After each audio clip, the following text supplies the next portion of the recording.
Bien, estimados compañeros, compañeras, amigos y amigas, alumnos y alumnas, y a todos aquellos que nos estáis viendo por streaming. Bienvenidos a la cuarta y última sesión del ciclo divulgativo Conciencias, organizado por la Facultad de Ciencias de la Universidad de Alicante y con el apoyo de UA Divulga. La inmensidad del universo se extiende ante nosotros como un oscuro y profundo océano. Cada estrella es una gota de luz, un destello de energía que nos muestra que estamos vivos en un universo en constante movimiento. La fascinación por el universo ha acompañado al hombre desde su origen como especie en este punto azul pálido. Como diría Carl Sagan, mira ese punto, eso es aquí, eso es nuestro hogar, eso somos nosotros. Ahí ha vivido todo aquel de quien hayas oído hablar alguna vez, todos los seres humanos que han existido. Más arriba de nosotros se encuentra un espacio enigmático surcado por fenómenos brillantes que despiertan nuestra atención y nuestra imaginación y nos han llamado a investigar para comprender un poco más la existencia de nuestro mundo. Conocer el universo es más que ver lo que pasa ante nuestros ojos. Conocer su origen, evolución, estructura, condiciones actuales de los planetas del sistema solar, cometas, campos magnéticos, flujos de partículas y otros, nos permite conocer mejor nuestro propio planeta, su atmósfera, su geología e incluso el surgimiento de la vida. Innumerables desarrollos tecnológicos han surgido del estudio del universo y además que se encuentran por doquier hoy en día a nuestro alrededor, en nuestra vida cotidiana. Como diría Stephen Hawking, solo somos una raza de primates en un planeta menor de una estrella ordinaria, pero podemos entender el universo. Hoy hacemos un viaje a ese espacio de la mano de dos grandes profesionales, dos grandes divulgadores. Por un lado, a mi derecha, Ignacio Negueruela, profesor de la Universidad de Alicante, y por otro lado, a mi izquierda, Laura Parro, becaria postdoctoral, Margarita Salas, y ahora haré la presentación, ¿vale? Vamos a comenzar con Ignacio, pero antes de nada, muchas gracias por acompañarnos. Si os parece, os presento a Ignacio, que será nuestro primer ponente. Ignacio Negueruela es profesor de astrofísica en el Departamento de Física Aplicada de la Universidad de Alicante, donde accedió como becario Ramón y Cajal. Ignacio es licenciado en Físicas por la Universidad de Zaragoza y realizó su tesis doctoral sobre propiedades binarias de rayos X bajo la dirección del profesor Malcolm Coe de la Universidad de Southampton, cuyo Departamento de Física y Astronomía es uno de los más renombrados a nivel internacional. Trabajó como investigador en instituciones del Reino Unido, Italia y Francia. En Italia, por ejemplo, estuvo afiliado a la Agencia Espacial Italiana como Fellow externo de la Agencia Espacial Europea. Su investigación se centra en las propiedades y evolución de las estrellas mucho más grandes que el Sol. Ha sido investigador principal en 7 proyectos del Plan Nacional de I+D+I que versaban sobre estos temas. Ha dirigido y codirigido numerosas tesis doctorales y además de todo este trabajo, tanto en investigación como en docencia, ¿no?, en los grados de matemáticas, de física, pues saca también tiempo para hacer divulgación, porque como una ponente de la anterior charla, lo que no se conoce no se puede conservar, no se llega a entender, ¿no? Así que es importante hacer divulgación. Sin más, les dejo con él, Ignacio Negueruela y su conferencia Alicante 13 y la escalera de Enriqueta.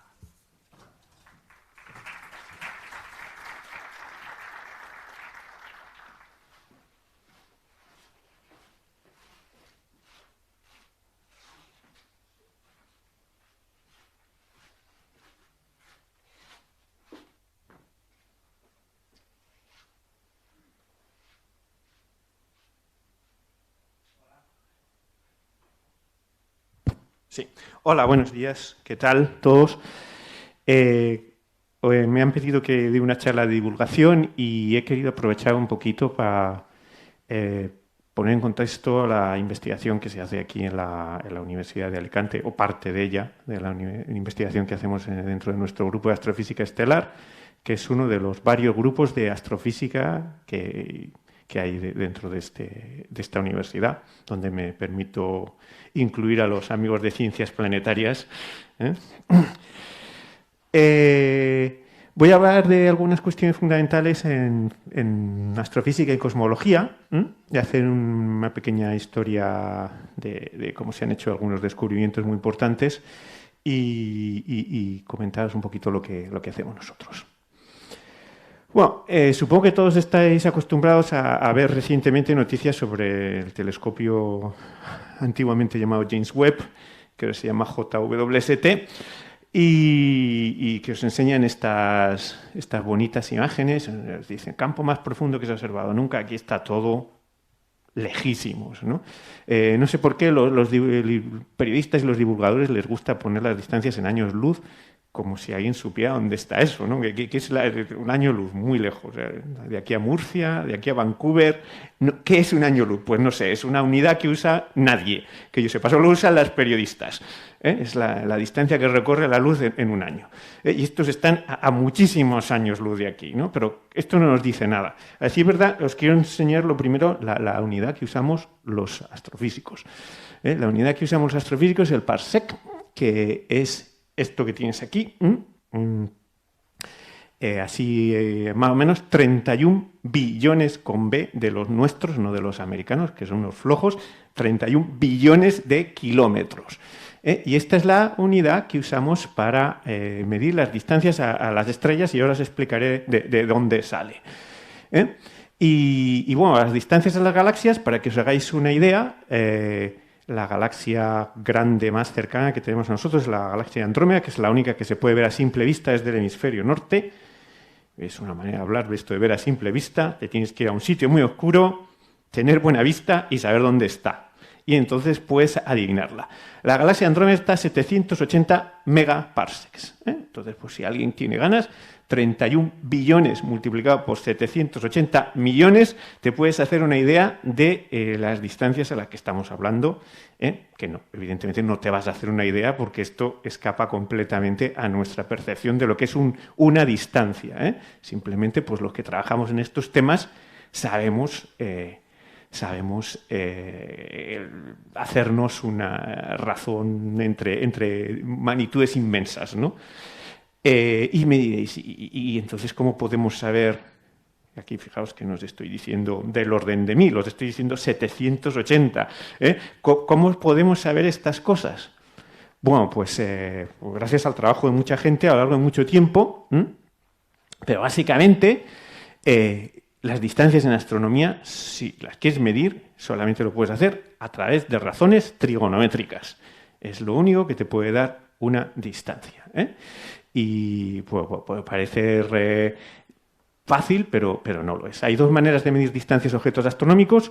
Una solo sirve, es lo que llamamos una binaria eclipsante. Hace falta tener una binaria eclipsante, con lo cual pues solo sirve para medir distancias a binarias eclipsantes. Y la otra, que es más general, es lo que llamamos la paralaje geométrica, que es básicamente una cosa muy sencilla. Es el hecho de que las cosas se ven distinta perspectiva según si las miras de un lado o desde otro, ¿no? Si yo me pongo aquí, miro a través del atril y veo allí a Julio, pero si me pongo aquí y miro a través del atril, pues veo allí los que están más a la derecha para mí, ¿no?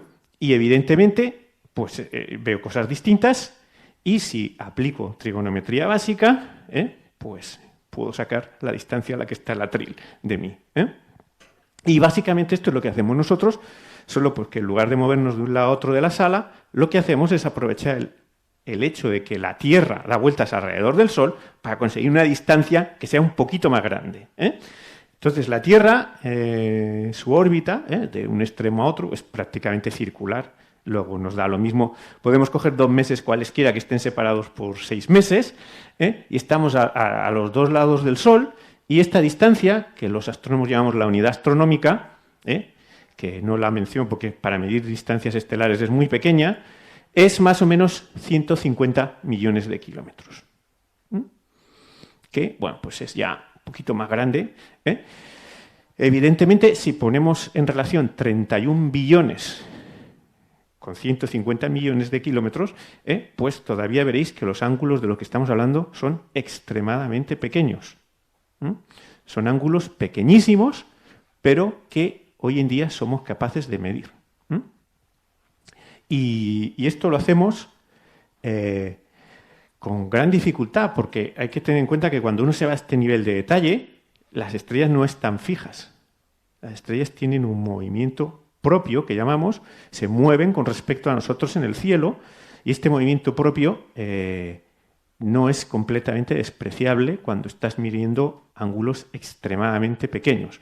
Sí, es verdad, es muy pequeño. Aquí los ángulos de los que estamos hablando son los del orden de los miliarcosegundos, milisegundos de arco. Son cosas inmensamente pequeñas. Para que os hagáis una idea, la Luna, cuando está en el cielo, la Luna en el cielo, la puedes tapar así con la mano, tiene 31 minutos de arco.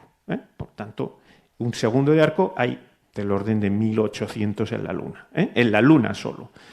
Y aquí estamos hablando de los milisegundos de arco, que es lo que corresponde a los movimientos de las estrellas, que son del orden de 20 kilómetros por segundo. No penséis que están ahí yendo despacito, despacito.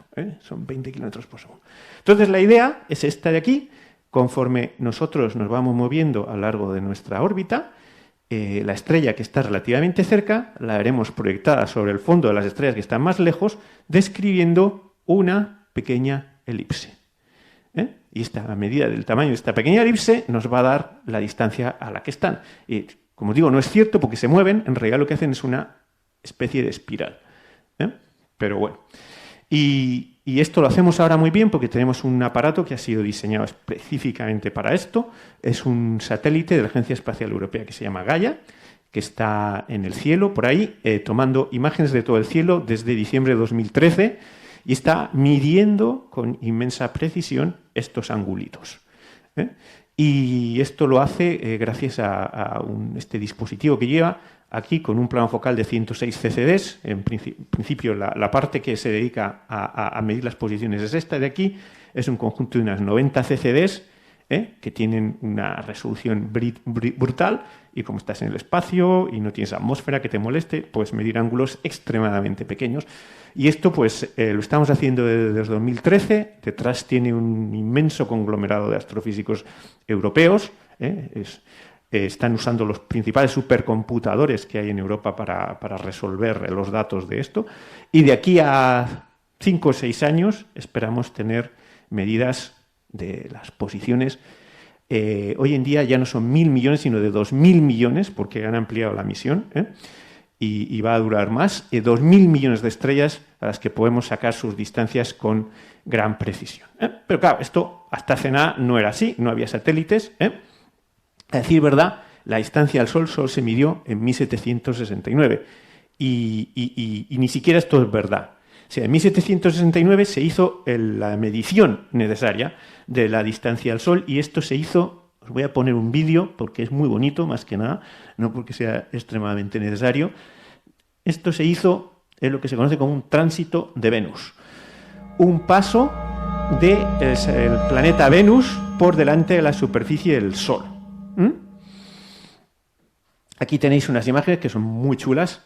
Esto es un satélite de la NASA que está en órbita y tiene un montón de telescopios dirigidos al Sol, y aquí podéis ver el Venus entrando sobre la superficie del Sol en un tránsito que ocurrió en 2012. El siguiente va a ser el siglo que viene, o sea, no son cosas que pasen muy a menudo.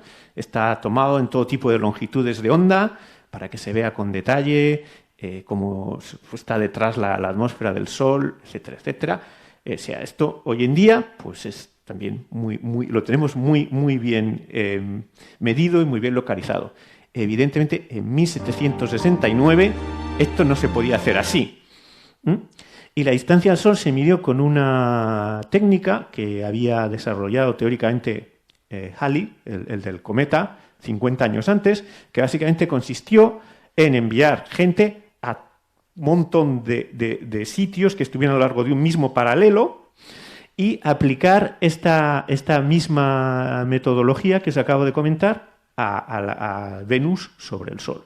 Entonces, con las leyes de Kepler tienes tamaños relativos entre la órbita de la Tierra y la de Venus.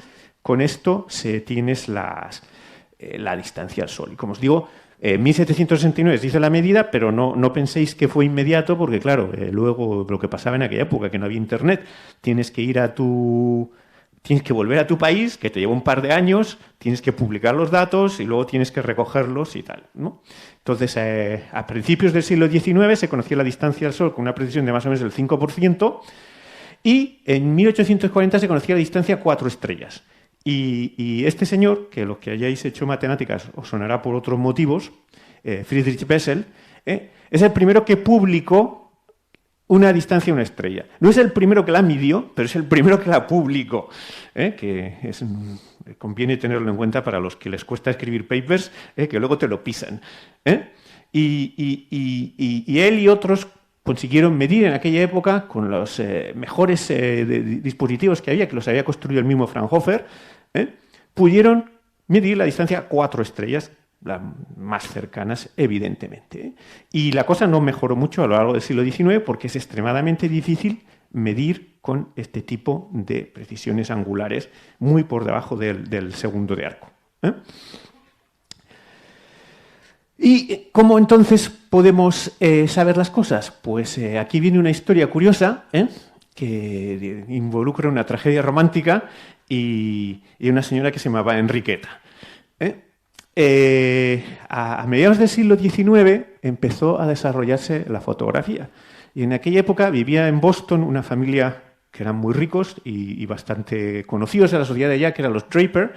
El padre fue el primero que se le ocurrió: oye, si ponemos una placa fotográfica detrás del telescopio, a lo mejor tenemos una cosa fija con la que podamos medir. Y su hijo Henry, que lo tenemos aquí jovencito, que era el director del hospital de Boston, aparte de ser rico, era médico, pues fue el primero que empezó a hacer este tipo de trabajos, y se casó con esta señora que se llamaba Mariana, y les gustaba mucho la astronomía, hasta el punto de que su luna de miel lo que fueron era ir a visitar al mejor óptico que había en Estados Unidos para comprarle una lente ocular para el telescopio que tenían en casa. Entonces Henry era un apasionado de la astronomía y en algún momento decidió que iba a dejar la medicina, porque total estaba forrado ya, y iba a dedicarse a la astronomía junto a su señora, y iban a hacer cosas muy chulas. Pero aquí, pues como en cualquier telenovela turca, llega el desastre. Henry se puso muy enfermo y falleció. Y aquí tenéis a su mujer, pintada por uno de los retratistas más famosos de la época, pues aquí con su luto y llorando y no sabiendo qué hacer, cómo va a hacer ella para llevar a cabo los deseos de su marido. Entonces fue a verse a este señor, que a fin de cuentas era el director del observatorio de Harvard, y bueno, pues esta reunión supongo que es como el sueño húmedo de cualquier científico. Vino y le dijo: mire, si le diera una cantidad de dinero bestial, usted podría hacer un proyecto de astronomía fotográfica enorme que mantenga el nombre de mi marido para siempre. Y claro, esto fue una oferta que no podía rechazar el señor Pickering. Entonces, aquí tenemos el señor Pickering hacia 1890, poniendo telescopios por todas partes con el dinero de los Draper y mandando gente a Chile a que ponga telescopios allí y gastando. Y claro, luego pensó: ¿y ahora qué hago ahora tengo que contratar un montonazo de astrónomos para ver qué hago con estos datos? Y claro, los astrónomos cuestan mucho dinero. Entonces dijo: bueno, pero realmente todo lo que quiero es medir posiciones y tal, y eso igual no me hace falta un astrónomo profesional. Y cuenta la leyenda, que probablemente es mentira, que fue a la señora que le hacía de ama de llaves en la casa, de la cual tenía muy buena opinión, que era esta señora que estaba aquí, Ina Fleming, una escocesa que se había escapado de su país, había ido a Estados Unidos, y él la tenía por una persona muy inteligente, y le dijo: oye, si yo te pusiera este problema ¿podrías hacerlo? Y ella pues, le dijo, pues hombre, pues claro, y se puso y se lo demostró. Y entonces él le dijo, ¿y si te ofreciera un trabajo en el observatorio en lugar de ser el ama de llaves, lo cogerías? Y ella dijo, pues sí. Y entonces la puso a trabajar en el observatorio y empezó a ofertar puestos de trabajo para mujeres en el observatorio. ¿Y por qué? Pues porque a las mujeres les podía pagar muchísimo menos dinero que a los astrónomos. Así de tristes. Le salió súper bien, porque ¿qué pasaba? Que en aquella época las mujeres no podían ir a la universidad, de verdad. No podían ser profesoras, desde luego, pero es que ni siquiera podían acudir a las clases, incluso en Estados Unidos. Ellas iban a centros especiales para mujeres y en algunos de estos centros daban formación muy buena y formación científica, pero luego a ellas no les valía para nada. Entonces se encontró que en Boston había un montón de señoras con medios que tenían formación científica y a las que estos trabajitos les parecían una manera estupenda de tener una carrera en algo que no fuera ir a las fiestas de sociedad. Y como tenían dinero, pues no les importaba que los sueldos fueran miserables. Por consiguiente, pues consiguió un montón de astrónomas por el salario de un portero y las puso a trabajar. Y creó el legado de Henry Draper, que es el primer catálogo estelar de espectroscopía. Y allí pues aparecieron varias grandes astrónomas, os pongo aquí algunas, que hicieron cosas importantes, y en particular la que nos interesa a nosotros, que es la señora Henrietta Swan-Leavitt, que es esta de aquí, que bueno, era una mujer con formación universitaria que había tenido graves problemas de salud que no le permitían hacer muchas cosas, se había quedado prácticamente sorda, y bueno, pues era una persona poco sociable, la pusieron ahí a medir cosas sobre las placas fotográficas. Entonces, mirando placas fotográficas, le asignaron un par de galaxias que se ven solo desde el hemisferio sur, que son las nubes de Magallanes, que... bueno, pues aquí veis la nube menor, que es donde ella estaba trabajando con sus placas fotográficas, mirando a ver qué había allí, y encontró un tipo de variables que se conocían, que se llaman variables delta cefeida, porque la primera que se conoció es la estrella delta, la tercera más brillante de la constelación de Cefeo, que es una constelación que se ve aquí en otoño, básicamente, desde aquí. Y este tipo de variables, pues tenéis aquí, tiene unas variaciones de brillo, que son así, regulares y periódicas. Bueno, pues la gente las había visto y parecía interesante, nadie tenía la menor idea de por qué, pero hacían. Lo que pasa es que, bueno, pues esta señora estaba allí midiendo cientos de ellos y tuvo la buena idea de ponerse a ver si había algo más y como básicamente dijo, pues si todas están en la misma galaxia, estarán más o menos a la misma distancia, y lo que encontró ella fue que el tiempo que les cuesta hacer variación es directamente proporcional a su brillo en esta galaxia. Pero claro, si están todas a la misma distancia, entonces es indirectamente proporcional al brillo que tienen estas estrellas. Y entonces, pues aquí tenéis esta cosa que salió en el artículo suyo original de 1912, en la que se comprueba que para dos tipos de estrellas que están en esta galaxia, el brillo es proporcional al periodo de variación. Y esto se conoce como la relación periodo-luminosidad. Entonces, esto creó mucho interés y rápidamente los astrónomos de la época, en particular Edwin Hubble, que se hizo luego muy famoso, usó este descubrimiento para medir, por ejemplo, la distancia a la galaxia de Andrómeda, usando este tipo de variables que también están presentes allí. Y, claro, la idea es, si tú tienes una estrella, mira simplemente lo que le cuesta hacer un ciclo de estos y de ahí sabes cuál es su brillo intrínseco. Como sabes cuál es su brillo intrínseco, miras a ver con qué brillo la ves y de ahí sacas la distancia que hay entre los dos, aplicando simplemente las normas de cómo se atenúa un objeto si está más lejos, que es con la inversa de la distancia. Entonces fue la primera vez que se comprobó que las distancias entre galaxias eran así de enormes, y esto pues tuvo muchísima repercusión, entre otras cosas, porque Hubble encontró que cuanto más lejos está una galaxia, mayor es su velocidad con respecto a nosotros. que es lo que se conoce como la ley de Hubble, que fue lo que, junto con la teoría de la relatividad, que apareció por aquella época, dio lugar a la teoría de la expansión del universo. Entonces, esta ley que nos dice cómo se expande el universo se conoce como ley de Hubble. Fijaos, interesante, Edwin Hubble, ley de Hubble, Henrietta Leville, relación periodo-luminosidad. Esto es muy típico cuando el que hace el descubrimiento es una mujer. Por eso hoy en día la gente prefiere llamarlo la ley de Leavitt. Y con la ley de Leavitt pues se puede hacer esto para muchas cosas. Aquí tenéis, este es un estudio de ella, este es un estudio moderno con todo tipo de variables en una de estas galaxias también cercanas. Podéis ver que tenemos muchos más datos, sabemos mucho mejor cómo funciona. Y esto se puede usar, esto es para conocer lo que se conoce como la escalera de distancias, ¿no? Del que la ley de Leavitt es el primer peldaño. El primer peldaño consiste en que las estrellas de tipo cefeido que están cerca de nosotros podemos medir su distancia por el método de la paralaje, que ya os he explicado. Hasta hace poco esto era a una distancia pequeñísima alrededor del Sol, que hay 3 o 4, pero ahora con Gaia estamos pudiendo medirlas a varios kiloparsecs de la Tierra. Y entonces vamos a tener una muestra muy grande con la que sacar muy bien las relaciones. Una vez que tienes la relación bien sacada, lo aplicas a las galaxias cercanas y de ahí sacas la distancia a la que están las galaxias cercanas. Luego tienes que saltar por encima de esto y buscarte algo que se vea todavía más lejos que este tipo de estrellas. Y lo que usan es lo que se conoce como supernovas de tipo 1A.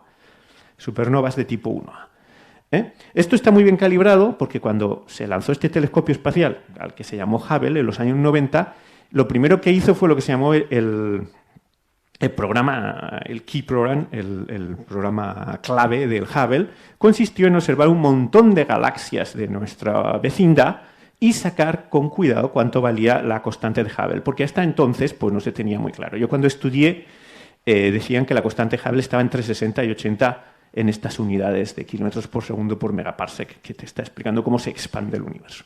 Este programa lo llevó a cabo esta señora que se llama Wendy Friedman, que es una astrónoma canadiense, y nos dio una primera medida del valor de Hubble con precisión, que es 72. Esto es fundamental para entender la cosmología y cómo funcionan las cosas. Bien, entonces, si vas más lejos, usas estas supernovas. Estas supernovas básicamente es una explosión que se produce cuando dos enanas blancas, que son dos estrellas muertas, básicamente, que están aquí dando vueltas una alrededor de otra, se juntan y explotan. Y lo que se encontró es que normalmente la curva de luz a lo largo del tiempo tiene esta forma, y entonces parece ser que si tú mides el tiempo que le cuesta bajar, está de alguna manera relacionado con el brillo intrínseco que tiene. Entonces hicieron una serie de correcciones, es una cosa mucho menos directa que lo que es la ley de Leavitt, pero es un método que te permite observar cosas que son mucho más lejos, porque las explosiones son inmensamente brillantes, son tan brillantes como galaxias. Entonces puedes ir muchísimo más lejos que con la ley de Leavitt. Y cuando se aplicó esto en serio por primera vez en los 90, lo que encontraron, entre otros de estos tres que ganaron el Premio Nobel de Física en 2011, es que la expansión del universo parecía estar acelerándose, que cada vez iba más deprisa. Y pues esto es, digamos, este es probablemente uno de los premios Nobel de la física más controvertidos, porque normalmente los premios Nobel se dan a cosas que todo el mundo se cree. Y esto, pues puedo garantizar que no todos los astrofísicos se lo creen, porque esta metodología es extremadamente compleja y tiene montones de suposiciones metidas dentro. Pero, bueno, pues la idea común, sobre todo entre los cosmólogos hoy en día, es que el universo está acelerando continuamente debido a cuestiones que pueden ser la energía oscura, la constante cosmológica, la energía del vacío, cosas extremadamente complicadas. Y todo eso sale de estas medidas que hicieron estos tres. Perlmutter desde entonces ya se ha jubilado. Schmidt, hasta donde yo sé, se compró una viña en Australia y se dedica a dar conferencias por las que saca una pasta y producir vino. Y Adam Rees es el que sigue trabajando, intentando demostrar que hay cosas muy interesantes todavía por ahí. ¿Qué es lo que pasa? Que aquí hemos visto cómo es la escalera por la que vamos subiendo, pero también se puede hacer esto al revés. Y llegan los cosmólogos y dicen, oye, si miramos al universo como todo, ¿qué es lo que pasa? Y esto, pues, hasta hace poco no se podía hacer, pero esto sí se pudo hacer con este satélite de la Agencia Espacial Europea, que se llamaba Planck, que midió el fondo cósmico de microondas, que es el resto, creemos, de la explosión del Big Bang. La marca térmica que ha dejado el Big Bang en el universo. Esto es extremadamente difícil de hacer. Yo no sé por qué los de la NASA siempre salen presentándonos cosas, pero cuando hay algo muy difícil de hacer, siempre se lo dejan a la Agencia Espacial Europea. No sé por qué es esto. Bueno, pues os voy a poner un pequeño vídeo que cuenta más o menos lo que ha hecho Planck. Planck es básicamente un telescopio infrarrojo. Aquí no es donde quería yo.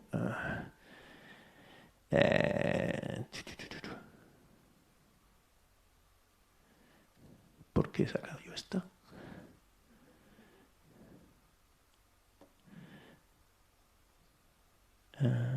¿Cuál es el bueno?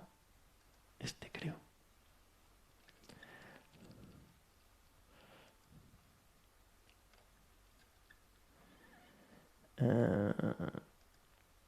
Esto es un vídeo, sí. Básicamente esto es un telescopio infrarrojo que mide en unas longitudes de onda en las que solo se ve emisión térmica de los cuerpos fríos. Y bueno, perdona. Operó entre 2009 y 2013 y no se puede ver mejor que esto, así. Básicamente hizo un mapa de todo el cielo en estas longitudes de onda, con un método similar al de Gaia, estar dando vueltas ahí y tomando datos durante mucho tiempo. Y claro, lo que se ve es más o menos esto. Esto que estáis viendo aquí, curiosamente, estas son las nubes de polvo que hay en nuestra galaxia. Si las quitas, ves detrás la luz que viene del universo primitivo. Ves las estructuras del universo. Si las quitas, detrás ves lo que se supone que es la radiación cósmica del Big Bang. Y aquí tenéis el mapa de lo que es la radiación cósmica del Big Bang, y con esto y los modelos cosmológicos pues se llega a estas cosas sobre la existencia de la energía oscura, de la materia oscura, etcétera, etcétera, etcétera. Con datos de polarización, datos sobre muchísimas cosas. Los datos finales de Planck en 2018, estas se supone que son las fluctuaciones iniciales del universo que han dado origen a nuestro universo. Y dice, el modelo de cosmología parece que funciona, pero a lo mejor hay un problemilla. Y el problemilla es lo que la gente llama la tensión de Hubble. No sabe si es un problema real o no. Creemos que sí, pero tampoco es que estemos muy seguros. Básicamente, lo que ocurre es que este es el valor que obtuvo Friedman para la constante de Hubble. Y a partir de entonces se han hecho muchas medidas. Las que están en rojo son las de los mapas cosmológicos. Y fijaos que cada una tiene su error. Entonces, inicialmente estaban todas dentro del error porque el error era muy grande. Pero conforme van pasando los años, ocurre que las que están basadas en la escalera de distancias se están viniendo para aquí. Y las que están basadas en la cosmología se están viniendo para aquí. Y los errores cada vez son más pequeños. Esto es una imagen más moderna. Aquí tenéis, estas son las que están basadas en cosmología con diferentes suposiciones, y están todas aquí 67 más menos 1. Y estas son las que están basadas en todo tipo de métodos de estrellas, y están aquí en 73 más menos 1. Y claro, no encajan. Si te crees esos errores, no encajan. Entonces, ahora Ruiz está muy interesado en explicar esto, a ver si se gana otro premio Nobel. Él está buscando si hay un problemas detrás de esto, problemas metodológicos. Es decir, fijaos que construir la escalera tiene su dificultad, ¿no? Entonces, vamos a ver, ¿hay problemas metodológicos aquí detrás? Hay muchísimas cosas que podrían equivocarse. La primera es, estamos aplicando las cefeidas pensando que todas son igual su comportamiento depende de otras cosas, de qué están hechas exactamente, cuál ha sido su historia. Tenemos problemas sobre cómo estamos midiendo las distancias. Igual cuando miramos otras galaxias lo que pensamos que es una estrella está mezclado con otras cosas. Hay muchísimas fuentes de error y él lo que está intentando es eliminarlas una por una. Aquí tenéis un artículo suyo del año pasado en donde tenéis puesto aquí el método de la escalera. Aquí están los de nuestra galaxia, ahora medidos con Gaia. Están aquí y te vas a otra galaxia, la nube de Magallanes, que está aquí, y te vas a Andrómeda y te vas a otra y vas construyendo la escalera así. Y aquí tenéis las cefeidas en nuestra galaxia con medidas del Hubble y de Gaia y cómo están intentando que todo cuadre. Y fijaos que hay un grupito que está en rojo, que son especialmente interesantes según él, que son esto que llama cluster Sifits, que son cefeidas que están en cúmulos estelares. Y son especialmente interesantes porque allí tú puedes sacar información sobre esta cefeida. No ya solo una estrella que ves allí que pulsa, sino puedes sacar información física sobre ella. Y él está interesado sobre todo en estos objetos, pero él no está haciendo este estudio de cómo son estos cúmulos y dónde están estas cefeidas. ¿Quién lo está haciendo? Pues un montón de gente, pero en los últimos años, sobre todo, nosotros. Estamos aquí observando los cúmulos en los que están las cefeidas. Y sacando nuevos datos de nuevas cefeidas. Fijaos, encontramos nuevas cefeidas en cúmulos e intentamos caracterizar sus propiedades. Esto es algo que llevamos mucho tiempo haciendo. Por ejemplo, este bichito que tenemos aquí, que encontramos que era una cefeida, es el objeto más masivo que sabemos que es una cefeida en nuestra galaxia. Y sabemos su masa exactamente porque es parte de este cúmulo con todas estas estrellas. Y, por ejemplo, sería muy interesante saber por qué esta estrella es una cefeida y esta que está aquí no, que es su hermana gemela. Sería interesante que alguien lo pudiera explicar. Y, por ejemplo, este objeto que tenéis aquí, que fijaos que es el más brillante, por tanto, el que te está diciendo la relación en la parte alta, donde vamos a mirar en las galaxias externas, es un miembro de un cúmulo y eso lo encontramos nosotros hace 3 años. Y este cúmulo que tenéis aquí lo hemos llamado Alicante 13. Alicante 13. Y fijaos, por ejemplo, esta cefeida, por sus propiedades, que es la más brillante que hay entre las calibraciones, nosotros podemos decir que probablemente es una estrella de 10,5 masas solares que inicialmente rotaba muy deprisa. Que son cosas que ayudan a entender cómo forman estas cosas. ¿Por qué se llama Alicante 13 este cúmulo? Bueno, porque nosotros llevamos tiempo estudiando estas cosas, y hemos encontrado una serie de cúmulos que no se conocían antes y les hemos puesto el nombre de Alicante. Tenemos 13, este es el último que encontramos. Y todos están más o menos estudiados y tenéis aquí en la página web nuestra sus propiedades y todos son reales, creo, excepto uno, que es Alicante 8, que recientemente con nuevos datos hemos comprobado que en realidad no es un cúmulo, pero realmente no sabemos, es una situación muy extraña, que la persona que encontró que no era un cúmulo me escribió, a ver, ¿por qué? No entiendo por qué si parece un cúmulo no lo es, no lo sé, realmente parece un cúmulo pero no lo es. Y es una pena porque en esta serie, que yo realmente no he visto, pero que gente de la que confío me ha contado, es una serie de ciencia ficción en la que unos malvados extraterrestres llamados los Espheni vienen a conquistar la Tierra y que fue producida por Steven Spielberg. Los terrestres intentan resistirse, lo pasan muy mal, hasta que aparece otra raza de extraterrestres, que son los Volm, que han huido de una galaxia cercana, perseguidos por los Esfeni y tienen todas sus naves espaciales escondidas en Alicante 8. Porque no lo sé, pero es así. Ese episodio sí lo he visto. Y lamentablemente Alicante 8 no es un cúmulo real, lo cual me hace sospechar que los Volm no existen, lo cual es una pena porque yo contaba con que, habiendo descubierto el sitio en el que están escondidos, me iban a prestar un par de regimientos para arreglar alguna cosa en este mundo nuestro, y se ve que no. Así que nos va a quedar seguir trabajando sobre las propiedades de las cefeidas e intentar ver cuáles son los problemas con la escalera de Enriqueta. Muchas gracias.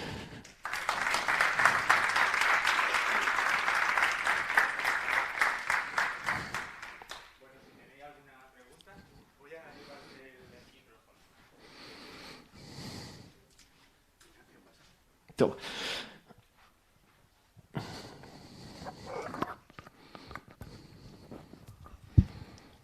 ¿Qué tal? Me encantó tu presentación. Te voy a robar muchas de tus ideas Sí.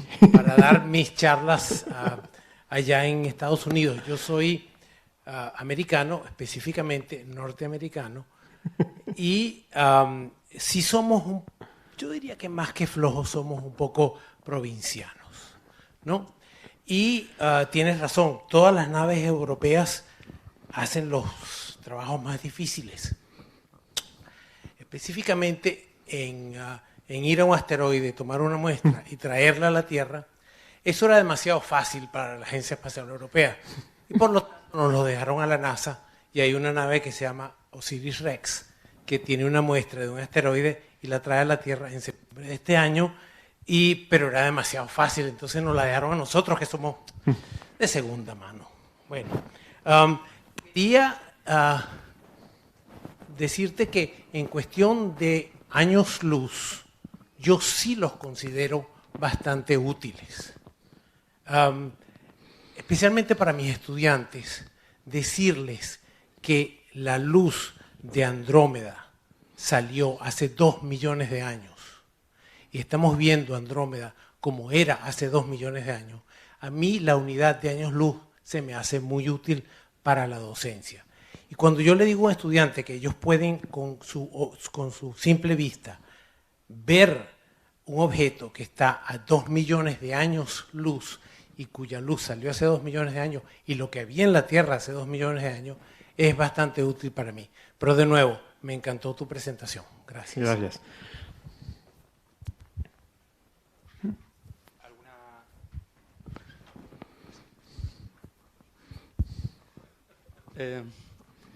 Cuando has hablado sobre el fondo cósmico de microondas, has puesto alguna comilla en que sea lo que todos conocemos o hemos oído de los restos que dejó el Big Bang.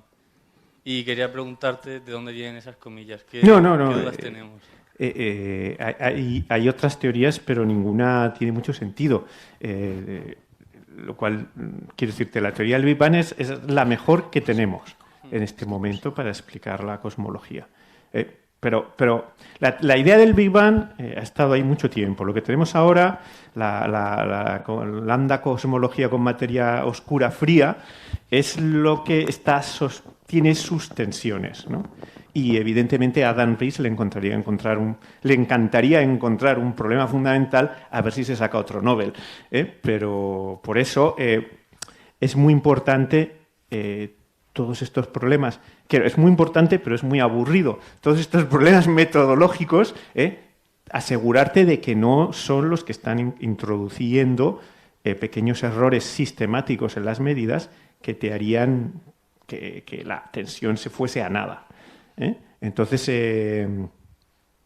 digamos que este es el trabajo que está haciendo él con un equipo muy grande, evidentemente muchísimo más grande que el que tenemos nosotros aquí, con mucho más financiación, pero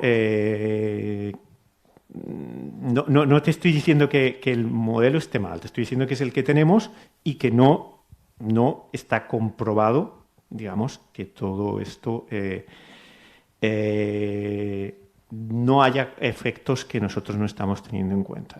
Por ejemplo, como te digo, yo te diría que una fracción mínima de los cosmólogos pero una fracción no despreciable de los astrofísicos les gustaría ver más evidencias de que la calibración de las supernovas tipo 1A funciona bien, porque, por ejemplo, yo os he mostrado un tipo de explosión de supernova 1A, pero a lo mejor hay otras, ¿no?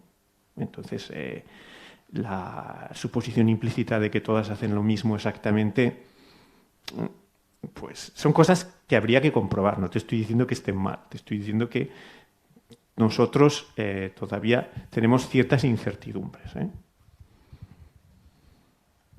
Bueno, pues si os parece, vamos a darle un aplauso y vamos a pasar a Laura. Al siguiente. Ignacio, le vais a tener que pedir derechos de autor a los de la serie de Falling Skies a partir de ahora.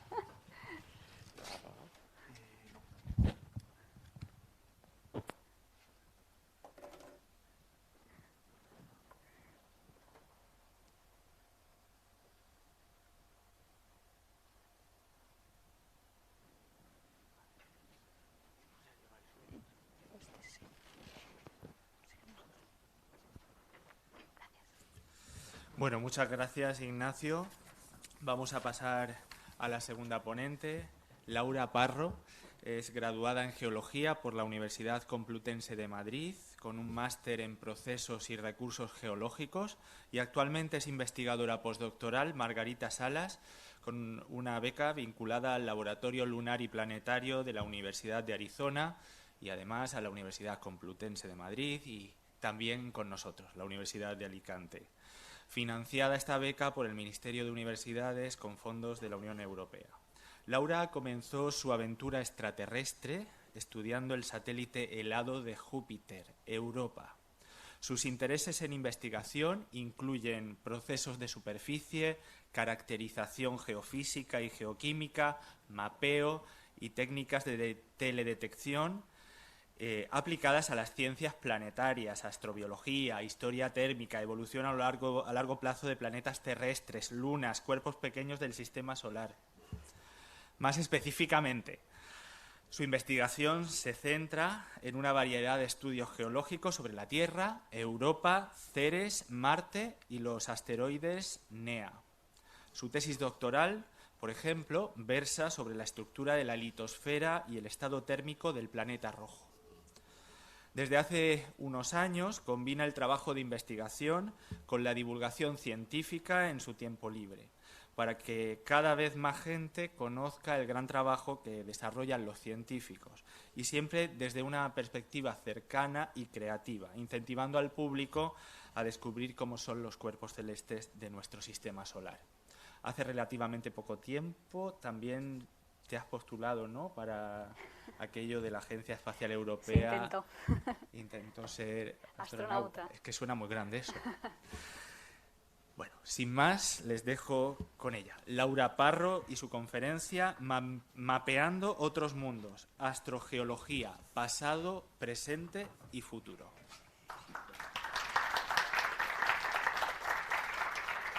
¿Qué tal? ¿Se me oye ahí? Porque este micro... No pases de aquí. Que no paso de aquí. No te ven, sí. Vale. O sea, que aquí no se me ve, aquí encima con lo bajita que soy yo, pues ya. Muchas gracias, Julio, por aquí. Vale, perfecto.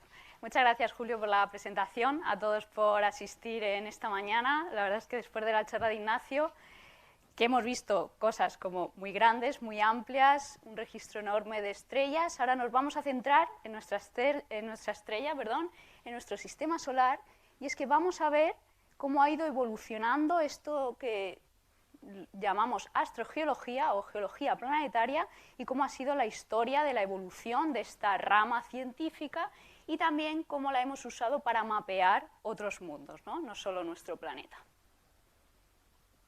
Bien, antes de centrarme en la astrogeología o geología planetaria, un poco para que veáis qué diferencias puede haber entre otras materias, digamos que la geología planetaria está dentro de algo que llamamos ciencias planetarias en general y que tenemos un grupo aquí en la Universidad de Alicante, y las ciencias planetarias estaría dedicada pues, al estudio interdisciplinar de todos los objetos que tenemos precisamente en nuestro sistema solar. También en otros sistemas solares, como pueden ser exoplanetas, pero en el día de hoy nos vamos a centrar en nuestro sistema solar.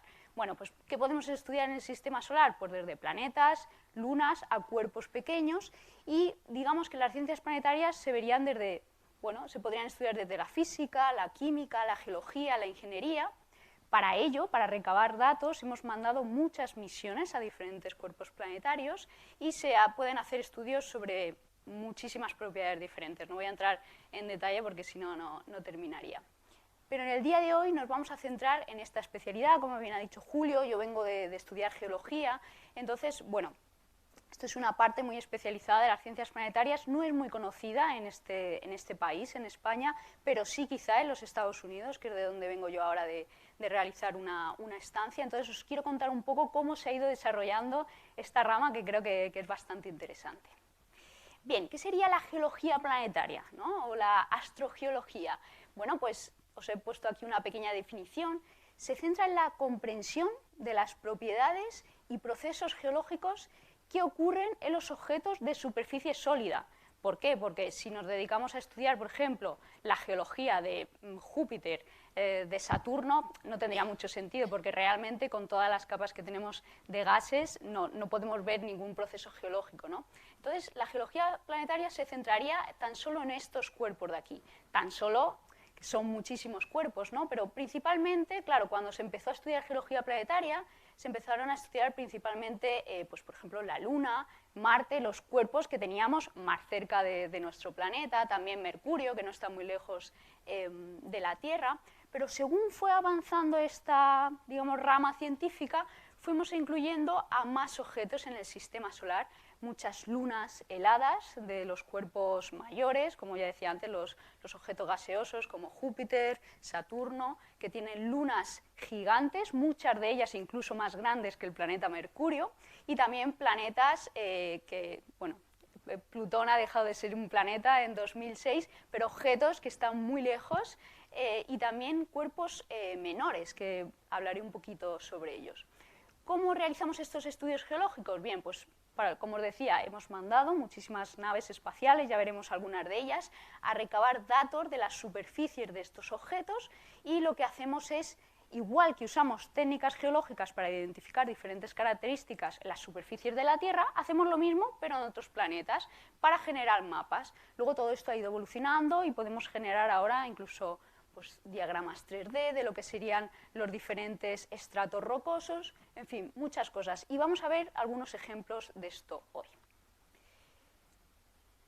Pero una cosa que me gustaría destacar de la geología planetaria es que creo que a lo mejor muchos compañeros no tienen en cuenta. Yo que vengo de estudiar geología me decían, pero vamos a ver, ¿por qué te mueves de la Tierra, ¿no? Si en la Tierra es un planeta fantástico en el que vivimos, geológicamente es muy diverso. Bueno, para mí una clave de la geología planetaria es que estudiando otros mundos se conoce muchísimo mejor a nuestro planeta y se entiende además que nuestro planeta, el planeta Tierra, es un mundo geológicamente muy diverso, pero también geológicamente muy especial, que no es igual al resto de los objetos planetarios que tenemos en el sistema solar. Y esto es muy importante entenderlo. Y gracias a estudiar otros cuerpos hemos entendido mejor nuestro planeta. Bien, ¿por qué la importancia de realizar mapas geológicos? Porque no es que nosotros los geólogos nos pongamos aquí a pintar cosas de colores en un mapa porque sí, y esto es porque al igual que, por ejemplo, para un músico, ¿no? Pues las diferentes partituras, pentagramas, les ayuda a entender cómo es la música, a leer cómo es la música. Para nosotros los geólogos, cuando vemos un mapa cartográfico, un mapeo de una superficie, entendemos más o menos cuál es la geología o los procesos geológicos que se pueden dar en un cuerpo planetario. Aquí os he dejado algunos ejemplos de algunos mapas, de los primeros mapas. En este caso, este es el primer mapa geológico de Inglaterra y Gales, que fue realizado por Smith allá por el 1815, y este sería uno de los primeros mapas planetarios. En este caso estamos aquí viendo un mapa planetario de la Luna, que fue realizado por Shoemaker allá por el 1960. Entonces, ¿para qué se usan estos mapas? Bueno, pues tanto para investigación científica en general, también para exploración de recursos, ¿no? Cuando Smith, por ejemplo, hizo este mapa de Inglaterra y Gales, pues también querían ver dónde había diferentes recursos geológicos, porque aquí, al final, lo que importa siempre es el dinero. También para evaluación de explotación y gestión de otros recursos, para la evaluación de peligros y riesgos, ¿no? Ver, por ejemplo, si en la ladera de una montaña tenemos pues un tipo de material que se puede desprender, es muy importante, ¿no? O si vemos que hay estratos volcánicos o que hay volcanes en la zona, pueden suponer un peligro. También para realizar ordenación de territorio y planificación de estructuras y en general para la protección del medio ambiente. Todo esto es lo que algún día también nos gustaría pues, interpretar, o que los mapas en otros planetas nos ayudarían a interpretar todas estas cuestiones.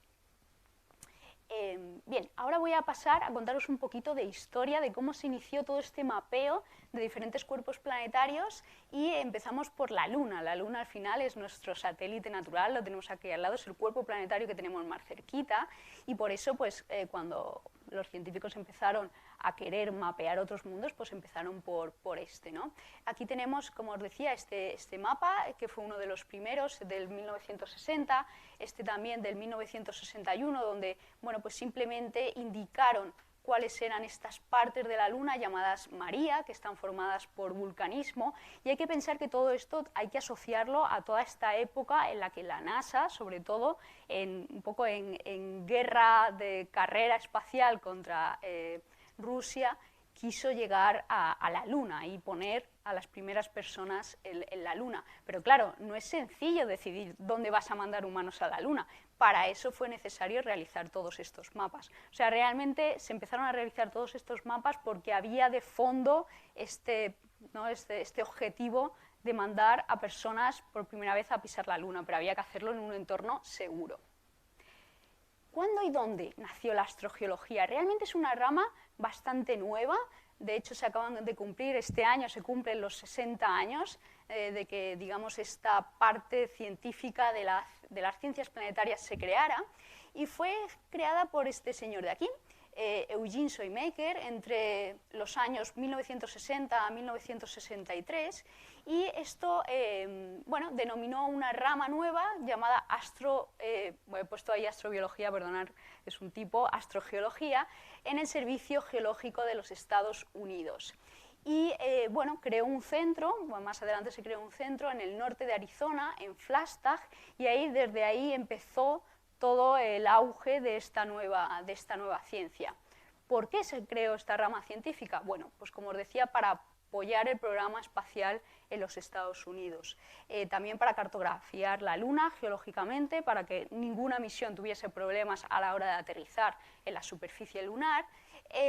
Y bueno, ahora también pues todos estos mapeados se usan igualmente, pero en Marte, que es donde el cuerpo planetario al que más misiones está mandando, sobre todo la Agencia Espacial Norteamericana.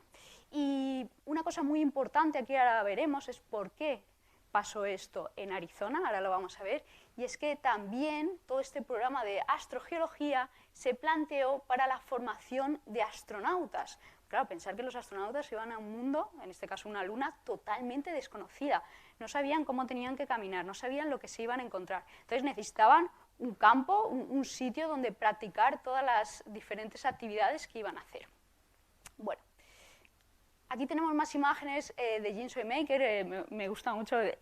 Yo no he conocido al doctor Shoemaker, pero sí que conozco muchas personas que le han conocido y hablan muy bien de él. Yo creo que era una persona apasionada en esto, no solo de las ciencias planetarias, de la geología planetaria, sino de explicar y dar a conocer cómo diferentes características en nuestro planeta también podían ocurrir en otros cuerpos planetarios. Aquí vemos a Shoemaker, de hecho, con una parte del traje espacial que luego probarían también los astronautas, y es que se llevaba a los astronautas, este es el Meteor Crater en Arizona, a realizar actividades de campo, para que ellos mismos probasen cómo iba a ser una expedición por otro planeta, en este caso por la Luna. Pero mucha gente conoce más a Eugene Shoemaker y a su esposa, a Caroline Shoemaker, por el descubrimiento de este cometa que veis aquí, de esta imagen, Y es que ellos eran unos entusiastas del estudio de impactos meteoríticos, de asteroides y de cometas, es decir, de cuerpos menores. Ellos entendían que podía llegar a ser muy peligroso que estos objetos impactasen contra la Tierra, y se veía en otras superficies planetarias que esto ocurría muy a menudo, y fueron los primeros, junto con Levy, en descubrir el cometa Shoemaker-Levy, que, esta es fotos de 1994, unos 2 meses antes de impactar contra el planeta Júpiter. Vieron por primera vez cómo un cometa impactaba contra otro planeta, y vieron la peligrosidad de que esto pudiese pasar también en la Tierra. Aquí tengo imágenes de cómo estas manchas rojas en Júpiter demuestran este impacto de este cometa.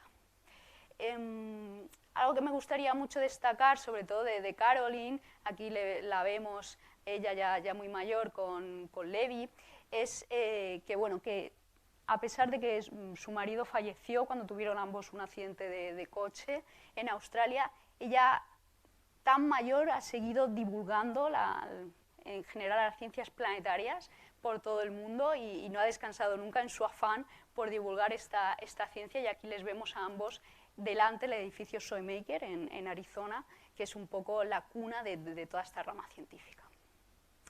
También me gustaría introduciros a esta mujer de aquí, porque siempre yo he leído mucho acerca de la historia, de toda esta ciencia en estos días, y hay muy pocas mujeres que un poco se les atribuye a los trabajos de geología planetaria.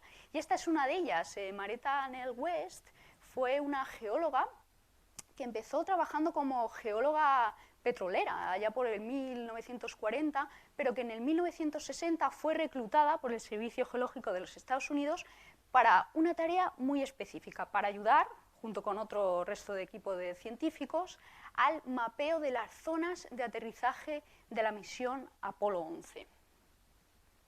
Aquí tenemos imágenes, fotografías de Marietta. Y la veis aquí súper feliz con sus mapas lunares, también viendo muestras de meteoritos que podrían ser análogos a la superficie de la Luna. Y aquí algunas palabras de Marietta que me parecen muy especiales, que dice que tuve la suerte de participar en el mapeo del sitio elegido para el primer aterrizaje del Apolo 11. Mi mapa se usó en el entrenamiento de astronautas y en realidad hice el viaje a la Luna, ¿no? Las mujeres que estaban tan apartadas en esta época de la ciencia en general, pues aquí tenemos a una persona que contribuyó también a que esta pisada tan emblemática en la superficie de la Luna se llevase a cabo. Y lo que os decía, esta ciencia más o menos, lleva 60 años de contribuciones de diferentes mapeados en diferentes cuerpos planetarios, y aquí os pongo una comparación. Esto es uno igual de los primeros mapas del sitio de aterrizaje del Apolo 11. Como veis, pues tiene ese tono vintage, ¿no? Y esto, digamos que ya son los nuevos mapas, publicado por algunos compañeros en el año 2020. Estos son los mapas geológicos actualizados de los diferentes sitios de aterrizaje desde el Apolo 11 hasta el Apolo 17, para que veáis que, claro, nuestras técnicas han ido mejorando, cada vez más misiones han ido a orbitar y a sacar imágenes de otros planetas, y nuestros mapeados han ido mejorando con el paso del tiempo.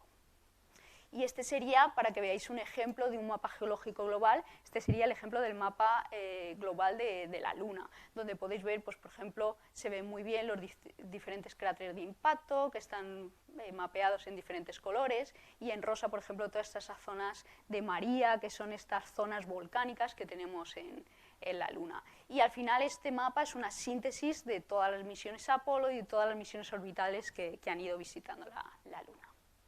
Bien, pero os contaba antes que esta ciencia empezaba en Arizona, concretamente en el norte de Arizona. ¿Y esto por qué es? Bueno, porque en Arizona, vengo yo ahora de ahí, y hay dos sitios geológicamente impresionantes. Para nosotros es como el parque de atracciones, y por un lado sería el Gran Cañón del Colorado, y por otro el Meteor Crater. Es uno de los cráteres de impacto mejor conservados en la superficie de la Tierra y se consideran además buenos análogos terrestres, es decir, buenos análogos para compararlo con otras superficies planetarias. Y aquí es donde muchos astronautas, tanto de las misiones Apolo como de ahora, de las nuevas misiones que se están planteando para enviar astronautas a la Luna y a Marte, los astronautas entrenan ahora oficialmente en estos sitios en Arizona. También porque en el norte de Arizona, bueno, aunque hemos visto estas estructuras, también hay muchos campos volcánicos, y esto es muy importante porque la mayoría de superficies geológicas que vemos en otros cuerpos planetarios están cubiertos de lavas volcánicas, y aquí podéis ver un ejemplo comparativo entre una imagen de la Luna y una imagen de Arizona, donde podemos ver estos conos volcánicos muy parecidos a los de Arizona, y igualmente es donde entrenan los astronautas hoy en día. Bueno, aquí os ponía también una imagen del norte de Arizona con diferentes puntos donde se consideran análogos terrestres y donde actualmente se realizan muchas campañas de entrenamiento de astronautas, de entrenamiento de rovers, de estos robots teledirigidos que van por la superficie de diferentes cuerpos planetarios. Y incluso cuando no había un sitio donde entrenar, lo provocaban. Esto es algo que yo desconocía hasta hace poco, y es que se generaron explosiones en las afueras de Flagstaff.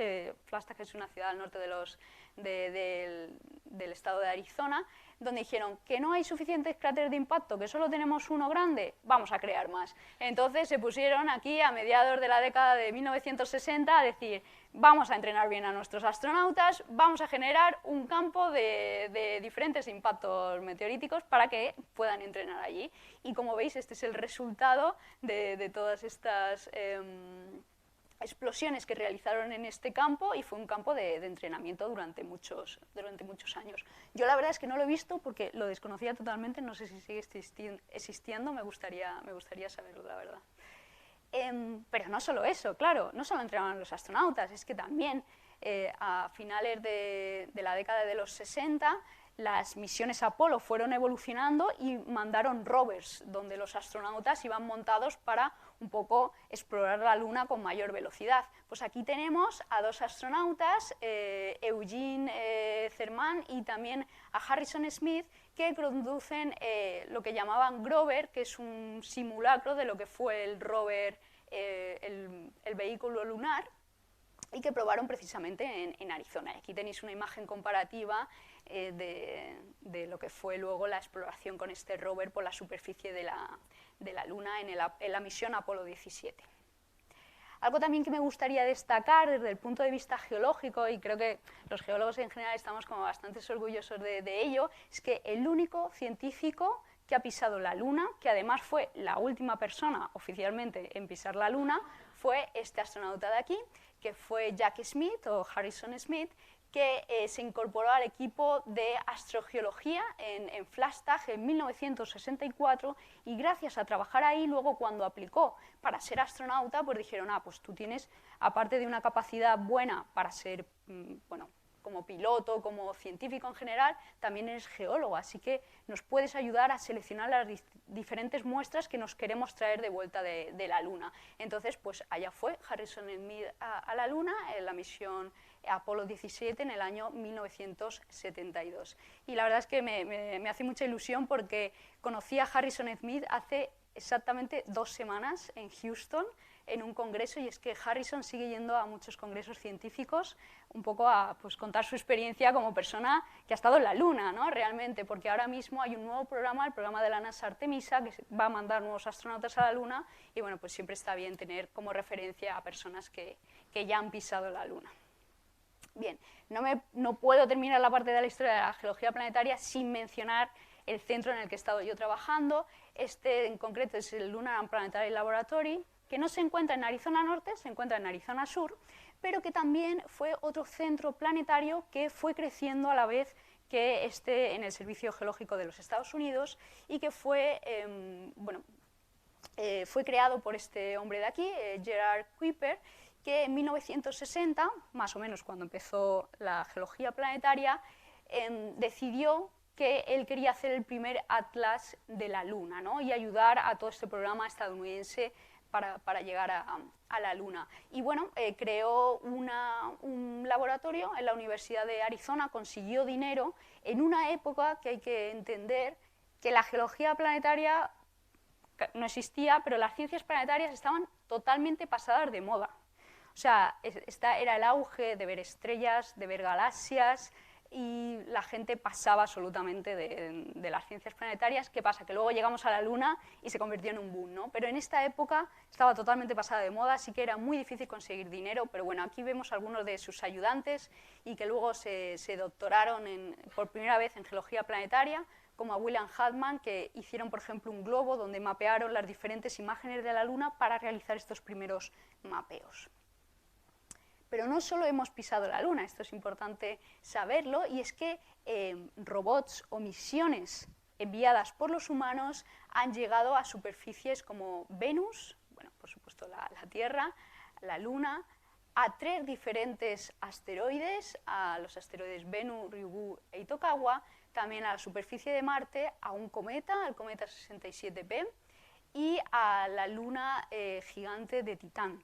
Todas ellas, al menos ha habido una misión o un robot o un lander que se ha posado sobre la superficie de este planeta. No he incluido aquí a la misión, al asteroide Dimorphos y a la misión DART, porque realmente fue un impacto, pero bueno, aquí también deberíamos contarlo.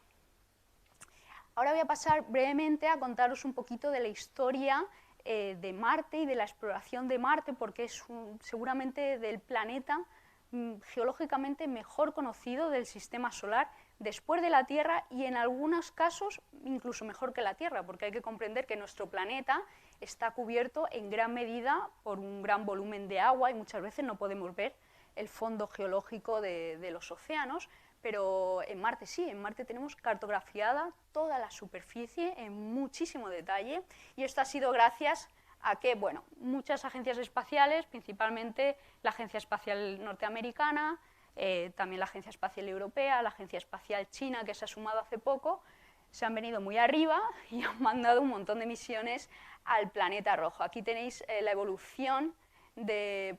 Estos son, digamos, los aterrizadores o los rovers que han conseguido establecerse en la superficie de Marte, pero también un montón de misiones orbitales que han mapeado este planeta.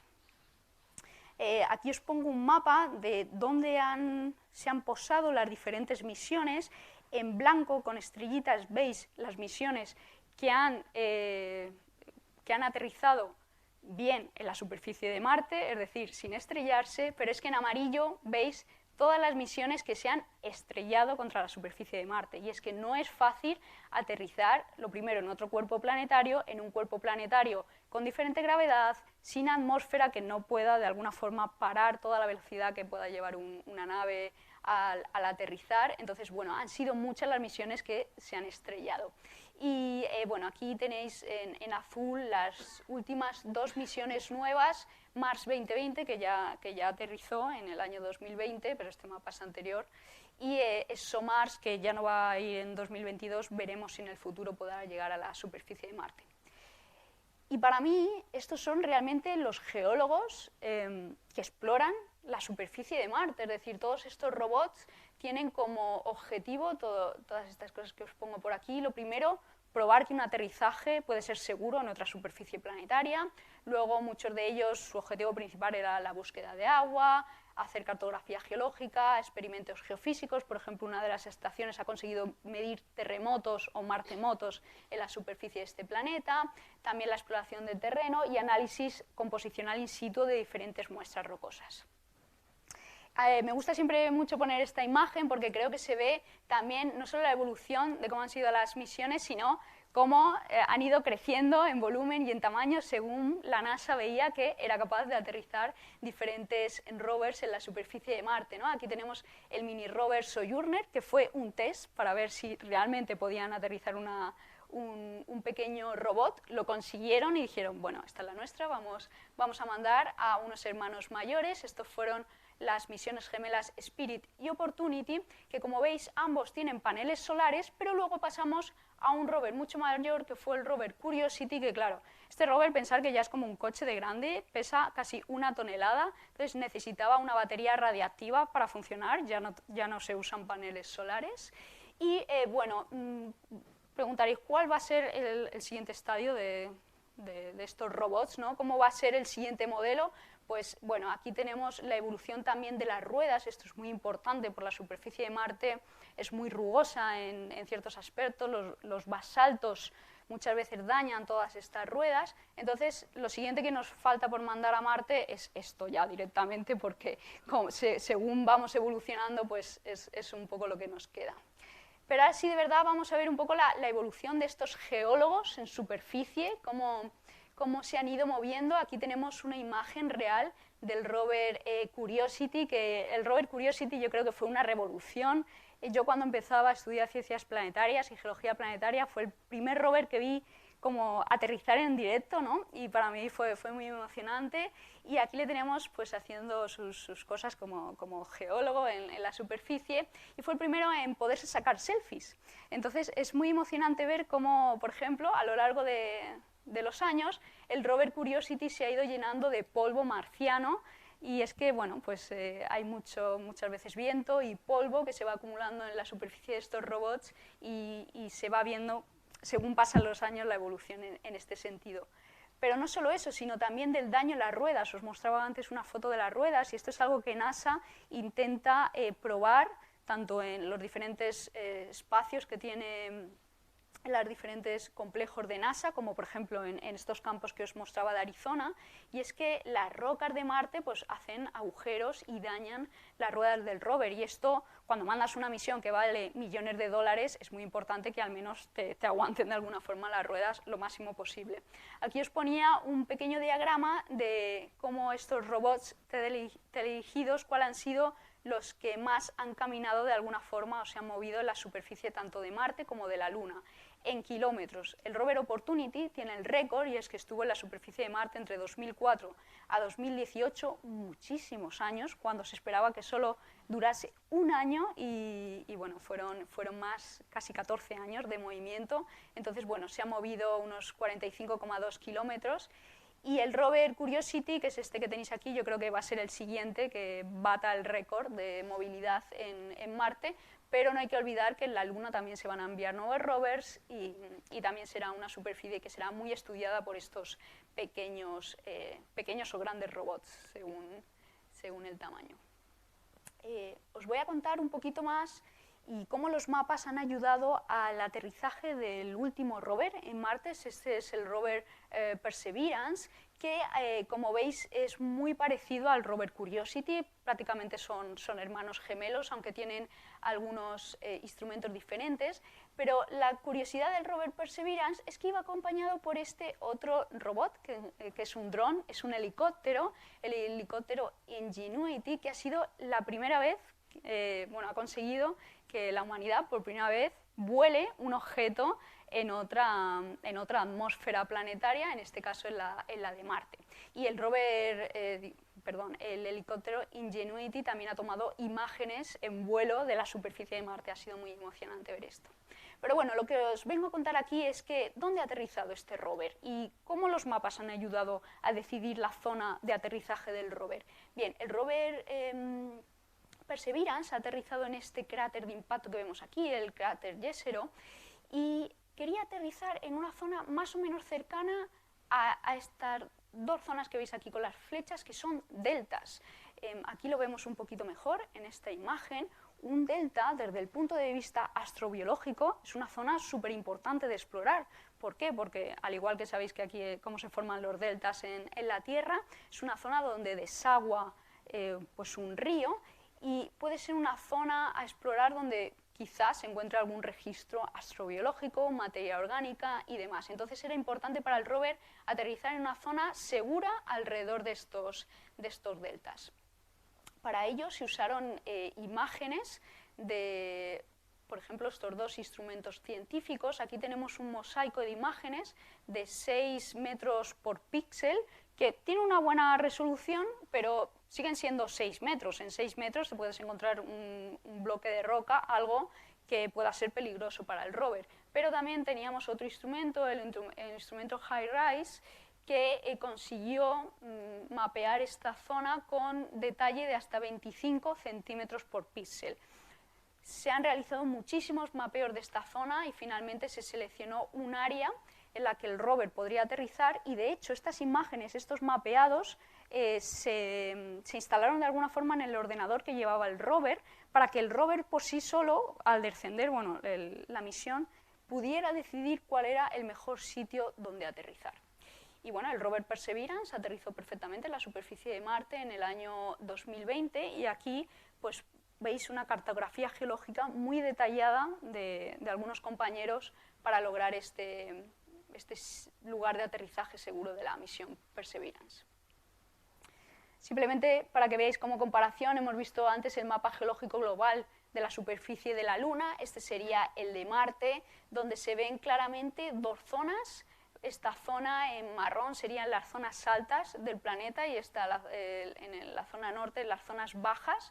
También tenemos campos volcánicos, de hecho Marte tiene los mayores edificios volcánicos del sistema solar, y bueno, aquí tenía una comparación entre las edades geológicas entre la Tierra y Marte. Todo esto es lo que estamos consiguiendo, y con todos estos datos podemos llegar a conseguir analizar bastante bien cuál es la distribución de edades de las diferentes rocas en otro planeta, por ejemplo. Pero no solo hay mapas globales geológicos, también pueden ser temáticos. Este es un mapa que hice yo para mi tesis doctoral, donde vemos, por ejemplo, todas estas líneas muestran diferentes estructuras. Por ejemplo, todas las líneas negras y moradas que veis son fallas, y esto, bueno, pues puede ser peligroso a la hora de, por ejemplo, de situar una misión en estas zonas, porque puede haber movimientos tectónicos. También en azul veis antiguos cauces de río de escorrentía de agua que había en Marte. Claro, todas estas zonas más altas, topográficamente más altas, los ríos iban desaguando hacia las zonas bajas del hemisferio norte, y bueno, creo que es muy bonito ver cómo era, ¿no?, Marte en el pasado, cómo todos estos ríos iban avanzando su curso hacia la zona norte. Y también en rojo, por ejemplo, veis las direcciones de diferentes flujos de lava. Esto es importante por lo mismo, ¿no?, para a la hora de situar un rover, de mandar humanos o astronautas a la superficie de Marte, saber qué tipo de materiales nos vamos a encontrar en la superficie. Y, por ejemplo, pues otro tipo de mapas temáticos, estos también son de mi tesis doctoral, y pueden llegar a ser tan específicos como saber cuál es el flujo térmico del planeta, es decir, cuánto calor en la actualidad está irradiando el planeta hacia el exterior. Y también, por ejemplo, está la distribución del hipotético hielo de agua que actualmente se encuentra bajo la superficie de Marte, porque Marte perdió todo el agua hace unos 3.500 millones de años, pero se conservan hielo de agua bajo la superficie. Esto puede ser muy importante de cara a futuras exploraciones. Y nada, simplemente comentaros que aunque podemos hacer mapas geológicos muy en detalle, por ejemplo, esto es de la zona de las Dolomitas, es una zona terrestre de la Tierra geológicamente muy importante, claro, contamos con que los geólogos pueden ir al campo, tomar muestras, analizar en detalle el terreno, pero nosotros no podemos hacer lo mismo en otros planetas. Esto es una imagen de un mapeado en Mercurio, y es que normalmente lo que hacemos es fotointerpretación, no podemos ir todavía a recabar datos. En los únicos cuerpos planetarios que se ha hecho ha sido en Marte y en la Luna, y ahora en algunos asteroides. Simplemente para ir concluyendo ya, deciros que no solo los planetas, digamos, grandes tienen mapeados geológicos, es que hemos mandado sondas a muchos diferentes cuerpos planetarios, por ejemplo, a las lunas de Júpiter, y es que Júpiter tiene un sistema solar casi en miniatura, porque al ser un planeta tan gigante mantiene lunas alrededor que además están geológicamente activas debido a las órbitas de estos cuerpos respecto a Júpiter. Genera mucho calor en el interior y eso hace que haya mucha energía que se disipe hacia afuera y genere estas estructuras tan características en las superficies de estos cuerpos planetarios. Aquí tenemos el ejemplo de la luna Ganímedes, de la luna Io y de la luna Europa. No lo he dicho, pero todos estos mapas, si queréis, alguno quiere jugar, quiere ver diferentes superficies planetarias, si entra en la web del Servicio Geológico de los Estados Unidos y pone, por ejemplo, Geological Mapping o Geología Planetaria, pues puede encontrar todos estos mapas. Simplemente ya para concluir, ¿por qué es importante también realizar todos estos mapas? Bueno, gracias a ello conocemos ¿no? si un cuerpo planetario, perdonad que la diapositiva está en inglés, pero si un cuerpo planetario por un lado tiene más bien procesos volcánicos o a lo largo de su historia ha sido sometido a más bien procesos volcánicos, a procesos tectónicos o el proceso que domina son procesos atmosféricos, ¿no?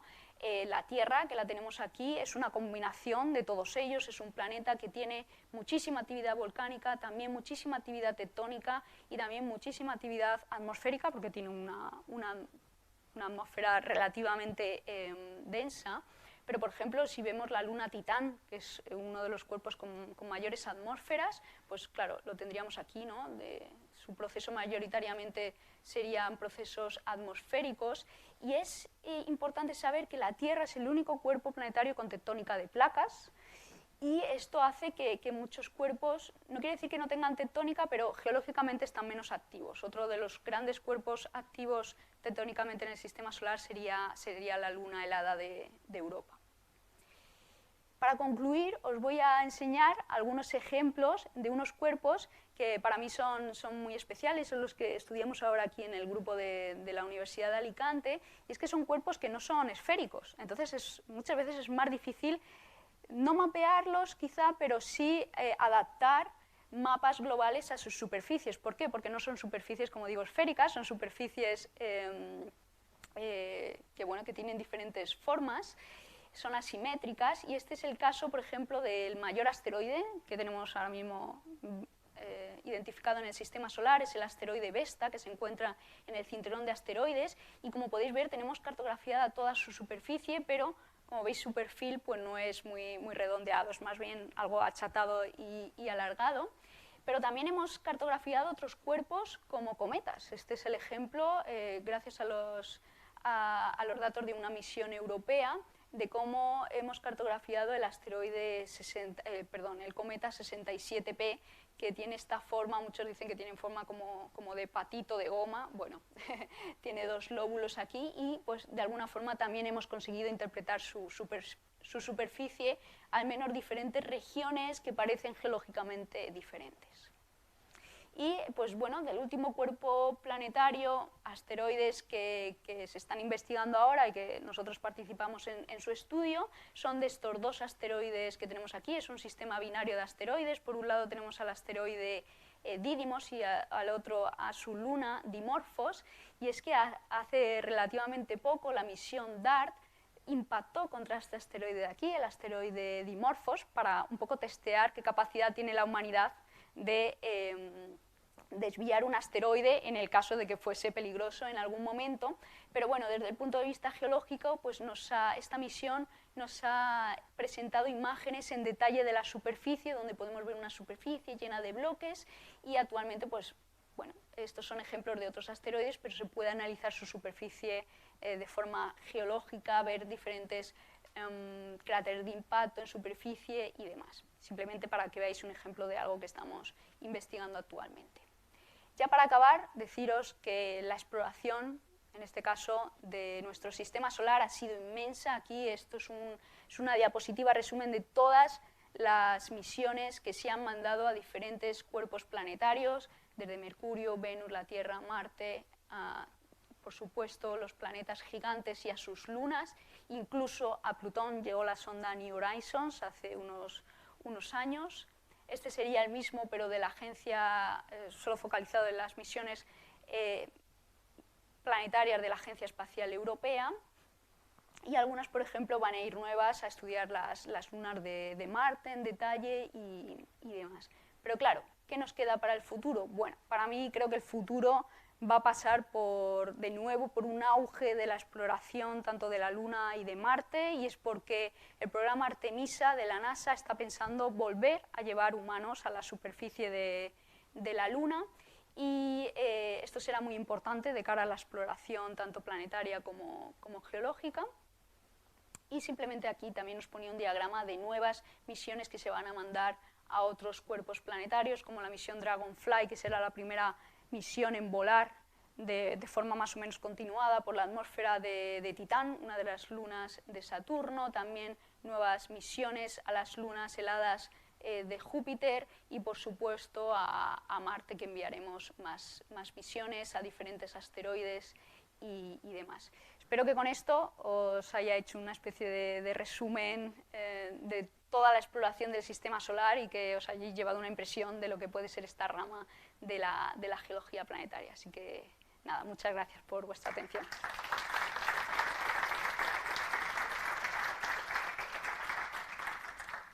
Bueno, igual que antes, ¿tenéis alguna pregunta, algún comentario? No, esto no. Ah, el micro, sí. ¿Queréis comentar algo?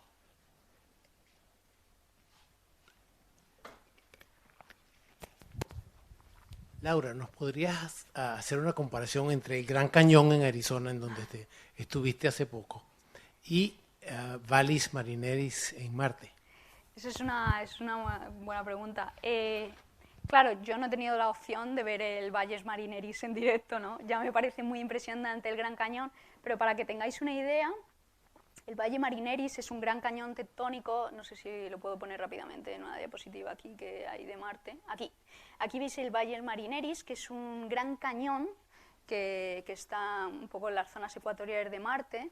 Para que os hagáis una idea, si no recuerdo más, es 6 veces más profundo, 6 veces más ancho y hasta 11 veces más largo que el Gran Cañón del Colorado. No sé si alguien ha estado en el Gran Cañón del Colorado, pero ya es bastante impresionante verlo. Es inmenso, no puedes ver, evidentemente, casi la otra parte del cañón. Y algo que, por destacar, diferencial entre el Gran Cañón del Colorado y el Valle Marineris, es que el Valle Marineris en Marte no es un cañón formado por el curso de un río, es un gran cañón tectónico y se formó porque, debido a la formación de estos grandes volcanes en la superficie de Marte, generó mucha tensión en la corteza y en la litosfera del planeta y se generó este valle tectónico, a diferencia del Gran Cañón. Muchas veces se comparan, ¿no? De hecho es normal que se hagan comparaciones, pero el Gran Cañón del Colorado se formó por la erosión continuada de un río, del río Colorado, que va discurriendo por el fondo del valle, ¿no? Pero en este caso el Valle Marineris es un cañón tectónico. O sea, yo no me quiero imaginar un cañón tan gigante generado por la fisura, ¿no? Por la apertura de la corteza en Marte. Así que sí. Marte tiene todo a lo grande. De hecho, lo veis aquí, las mayores alturas en grande son, las mayores alturas son 21 kilómetros de altura, que es el Olympus Mons, que es el mayor volcán del sistema solar, y esto también es debido a que Marte, al tener menor gravedad, pues también se pueden formar estructuras más grandes.